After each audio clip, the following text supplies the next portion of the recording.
আসসালামু আলাইকুম সবাইকে। কি অবস্থা সবার, কেমন আছেন? অনেকদিন পর আসলে একটা ভিডিও আপলোড দিতেছি। আজকে হচ্ছে চট্টগ্রাম থেকে ভৈরব যাচ্ছি। চট্টগ্রামে একটু সফরে ছিলাম।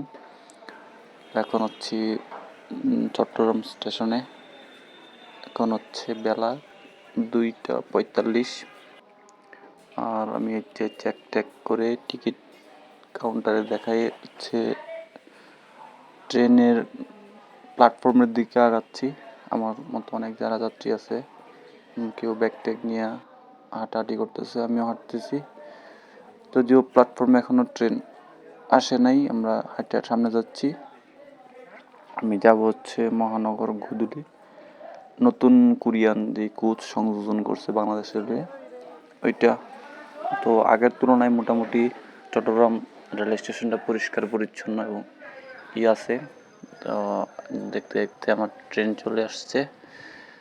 এই হচ্ছে নতুন কোরিয়ান কোচ, ভালোই।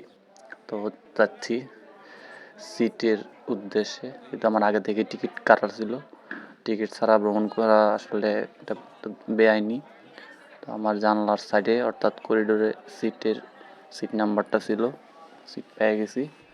তো বসলে ভাবলাম একটু ওয়াশরুমটা সেরে আসি। ওয়াশরুমটা দেখে খুবই ভালো লাগছে, বায়ু ওয়াশরুম। আগে এরকম সিস্টেম ছিল না। যারা নতুন প্রথমবার এরকম ট্রেনে উঠবেন তারা দেখবেন হচ্ছে ওইখানে পুশ বাটন আছে যেটা ক্লিন করে।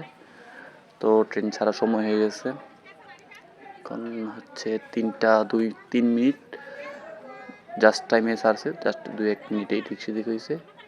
তো অন্য যেই এই রুটে যে ট্রেন সার্ভিসগুলো, এটার মধ্যে আমার কাছে এটা বেস্ট মনে হয়েছে। মানে এর আগেও আমি কয়েকবার এটাতে জার্নি করছি। তাছাড়া মহানগর এক্সপ্রেস বা মহানগর ছাড়া চট্টলা এক্সপ্রেস, ওইগুলা হচ্ছে এই রুটেরই, কিন্তু সার্ভিসটা অতটা ভালো না। তো আপনাদের ব্যক্তিগত মতামত, মানে এটা আমার ব্যক্তিগত মতামত। আর আপনারা জানাইন কে কোন ট্রেনে ভ্রমণ করেন। চলে এসেছি ভৈরব। এখন বাজে হচ্ছে 7:35। যাক, মাত্র 4 ঘন্টা 35 মিনিটে ভৈরব চলে আসছি। ভালো থাকবেন সবাই, সুস্থ থাকবেন।